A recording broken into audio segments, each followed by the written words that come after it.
So I told her, your daddy's going to fight to bring St. Jude to South Carolina until the day I die or the day you cut the ribbon.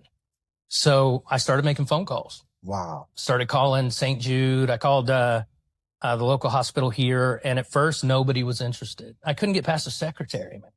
Wow. It was brutal. What was the moment that you decided, like, okay, was it out on the porch? No, that I was run? No. So I contacted my representative, whose seat I hold now, and I asked him if the Speaker of the House could write a letter of support for St. Jude to South Carolina. So he wrote that letter, and for the first time, I got past the secretary.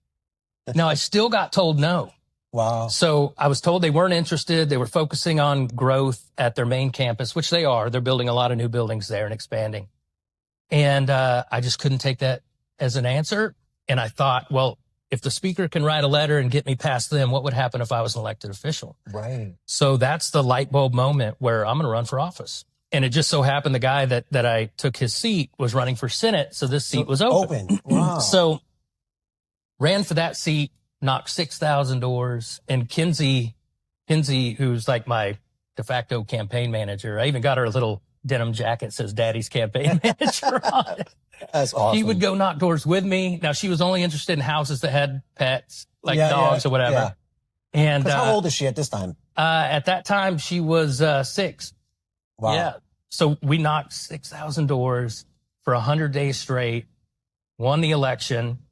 And the day after the election, I called St. Jude back and I got a meeting with the CEO. Wow, man. So what a turn. It was crazy. First week in office up in Columbia, I had the legislative liaison for MUSC in my office, telling them what I was trying to do. Are they supportive? They have been massively supportive. Wow, man. So he's like, well, I'll start working on it. So I had a couple meetings with MUSC, and then we had meetings together with the CEO of MUSC, CEO of St. Jude, and me, and a couple other folks. And finally, it got to the point where the CEO of St. Jude called me and said, hey, we need to talk. And I thought, oh, no. Oh, boy. He's like, I can't talk today. We'll talk tomorrow. And I didn't sleep that night thinking they were going to pull the plug on this. And I get on the phone with him and he says, look, we know you're busy. You're wearing the dad hat, the legislator hat, doing all these things. We'll take it from here and we'll get it across the finish line. Wow. And that was, oh my gosh. How unexpected, right? Because you're thinking the worst. Yeah, I was thinking it's over. It's over. But I've been told no 1,000 times in my life. So that it would have just been a redirect.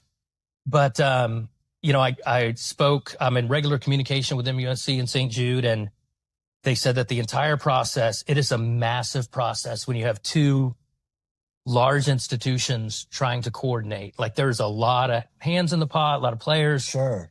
So they're all saying this is the fastest we've ever gone. We're expecting an announcement, in the next couple months. It fits well with MUSC because they have the medical infrastructure to handle that and do research. Because what this is going to do is not only provide a pathway for kids to go to Memphis. Because of that, you got to go through a affiliate clinic or clinical trial, but it'll allow families in the Low Country to stay together, not have to move. Because we lived in Memphis for 8 months while she was going through treatment. Okay. So, families will be able to stay together. They'll have pathway to Memphis, automatic second opinions, and then all of the research dollars. It'll be hundreds of millions of dollars that will come through for research. And then, kids that can't afford it, they don't get a bill. We had over $1 million in treatment and never got a bill from St. Jude. It is a wonderful organization. Now, what is the hang up? Why do they require you to live in Memphis? Is it tax dollars or what is? Well, you need to be there you want to be there with your kid. But the problem is, what about the families where, the father works? They run out of all their PTO time and FMLA. And, the flip side of that is you go there and it's, they pay for your housing there, all your food. There's all this support. So, and when your kid's fighting for their life, you want to be right there beside them. Absolutely. And, so all of this benefit and the research that'll come here, and they also do sickle cell anemia. They do other neurological disorders and cancers. So the impact that's going to have on our community is going to be massive. And I tell people a lot, we never know how many lives we'll save, but there will be a number. And it's the most precious lives we have with our children.